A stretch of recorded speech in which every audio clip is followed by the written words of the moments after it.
Hey guys, welcome back to my channel. This is Anthony Young here, and today I realized that what I want to do for my first official full-length video on my channel is I think I want to do a book review about one of the best books that I've read in a very long time. It might actually be my favorite book. So we're going to jump right into it. So you ever watch a movie adaptation of a book series and realize that the movie didn't really do it justice? I came to that realization the other day. Having watched the movie first and then actually getting into the book series, I very quickly realized that was exactly the case for Ready Player One by Ernest Cline. But when it comes to the book, I really love the writing. Ernest Cline does a very good job of creating a vision of a technologically advanced future very clearly, but also puts you on a train to dystopianville. And it could get very dark in this series very quickly. So the book dropped back in 2011, and I hadn't heard of it until the movie released, I think, in what, 2018? Was 2018 or so, and I put it off for about 6 years, even after I told myself I really wanted to read this because I thought the movie, from an entertainment standpoint, like I had originally said, was freaking epic. Like it just brought back so many memories from childhood for me. So I said I was originally going to read it, and I ended up putting it off until what, December 2023, when I picked up book number one in the series. But get this right. So we meet our main character, Wade Watts, in the year 2044, who's a high school teenager, and he's down on his luck. And when I say he's down on his luck, this guy's basically from the trap. I mean, he's literally going through it. Um, he's living in a world, right, where he's pretty much survived by any means necessary. He's lived with an aunt that he doesn't really have much of a relationship with, but he has no other options, having lost his parents a few years prior. He's trying to figure out his way through life, and he's going through his teen years now. And that's really where the story gets interesting. See, due to matters that are going on in the real world, like poverty, energy crisis, an array of other things, humanity has started to turn to something called the Oasis. The Oasis is essentially a virtual simulator, right? Where, for again, a vast array of reasons, people are starting to choose to live their lives in this virtual world. So the Oasis at this point is pretty much humanity's greatest invention. And there's one man that's credited with its creation, James Donovan Halliday, a man who for years has actually been very aloof and removed from society. So when the news of his death is announced, just about everybody on planet Earth is completely shocked, wondering what's going to happen to the Oasis. But that seems to be when all the action actually begins, because in a posthumous speech released on the day of his death, it's announced that, almost kind of like some Gold Rogers from One Piece kind of thing, his fortune and the right to his creation is left to anyone who's able to find an Easter egg he's elaborately placed within the Oasis. But it's not really going to be easy to find if you're not really up to date on 80s pop fiction and culture. From there, pretty much everyone goes on the hunt, and we follow Wade Watts as he embarks on an adventure that can pretty much change the course of his life forever. And the book does a really good job of keeping you page turning, as he kind of unravels puzzles and different almost mini games within this story. Again, they're in a virtual reality kind of setting, and it's a lot of 80s culture, video game representation from that era in there. So it really keeps you page turning there. And along the way, he's going on this adventure with his friends. So it keeps you engaged. You find out very quickly, though, that the powers that be and Fuel Corporation have other plans for anyone who thinks they're going to claim Halliday's Easter egg. In regards to some key relationships in the story, the first character you really meet is H, which is Wade's best friend. I really fell in love with this character. She keeps it very lighthearted, um, and laid back, which creates a lot of funny moments within the book.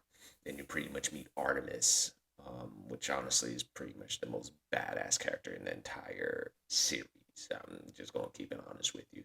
Extremely badass, and yeah, love that character. I meet Shoto and Daito, which are two Japanese brothers.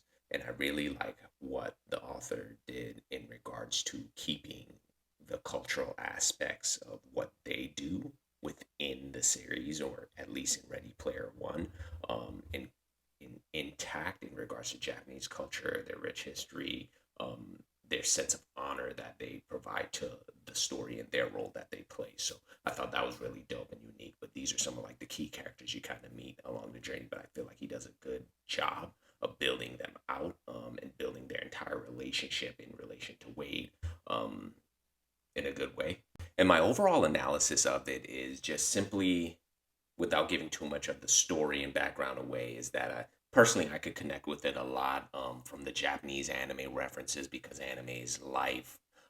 Even a little bit of getting into Wade's personal background and the struggles that he's gone through, and finding stability in his life is something that I personally could resonate with very heavily as he's trying to find his place in the world. So these are some of the areas that I was personally able to connect with the main character in the story. So I think that also made it a read that I was able to invest myself even deeper in.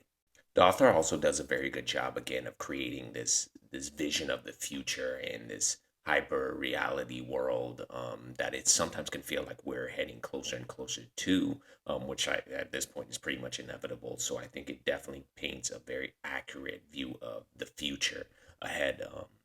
In the next 10, 15 years, we could be living in a world like this where everyone's living their life through some sort of interconnected virtual reality world. So that was something that I really took from it as a strength, in regards to really some of the key things that I liked about it. When it comes to, though, some of the weaknesses, I didn't really have any weaknesses, about the read, and things that I didn't really like about it. I guess my one thing I would say is like your main bad guy.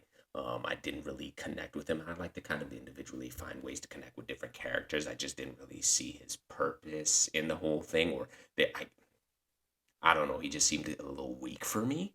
Um, yeah, yeah. That's pretty much my one weakness that I would say is like and that's just a personal thing. I couldn't really connect with him, um, and I just didn't really see his purpose in the entire thing, or what was really driving him to play his role. That if that makes any sense. Honestly, I love when I go into a book, show, or movie expecting one thing and receive something completely different. I honestly thought this book series was just going to be okay because, again, I started with the movie and I thought the movie was amazing from an entertainment standpoint, but I didn't realize how in depth it really goes into society, culture, and some of the highs and lows of just basically existing in a sense. So I was really taken back, and I wasn't expecting myself to really like this book series like that, but I got like 16 episodes, 16 pages into book one in the series, Ready Player One. Um, and I found myself already falling in love with it. So that was a very pleasant surprise between the character development, and just how everything kind of grows in a consistent progression along with the author's writing style. I think the story is just told really well, and there's a lot to take from it, and things that honestly I even apply into my personal life of how I even view certain things now going forward from this book. So it was a very big, pleasant surprise for me, that I ended up really liking this book. So it's definitely giving like 5 stars for me right now. I think primarily for that reason, it was an amazing read within itself. But the fact that I had kind of almost like a lower bar of expectation for it, and it well exceeded that, I think is really what locks it in as a 5 for me personally. I think, needless to say, I really enjoyed this read, and I would highly recommend it for someone who's looking for a fiction, adventure, something sci-fi related, um, that can help them create a possibility or take you on an adventure and show you a lot of possibilities, right? But also kind of without sugarcoating it, show you some real ish. So definitely, I recommend this book for anyone looking for a new read. I'd recommend number one, Ready Player One, and I've also just recently finished Ready Player Two. So definitely pick up the set if you can. Ebook. I picked it up in physical copies, which I'm really mad about my Ready Player One copy because I literally spilled water on it, so it's all kind of raggedy looking, but it gives it some character now. So I think I'm actually going to keep it. So I have a really raggedy looking Ready Player One, but my Ready Player Two is in pristine condition, and I'd like paperback for these. So uh, I'm kind of going on a rant right here, but either way, I picked these up in physical. I'm sure audiobook. I might end up reading it in an audio book. myself, just to kind of see how that kind of translates there. I know sometimes when you get like a good narrator, it can take the story to another level. So I think I'm going to be doing that in the near future, but I definitely highly recommend this read. Anyways, guys, that's my 2 cents on Ready Player One. Comment down below, like or dislike this video. Give me some feedback here. Again, this is my first full-length video on this channel. Make some recommendations. I'm always down to read someone's book recommendations as well. And I'll pretty much catch you guys in the next video. I appreciate you guys for watching. Bye.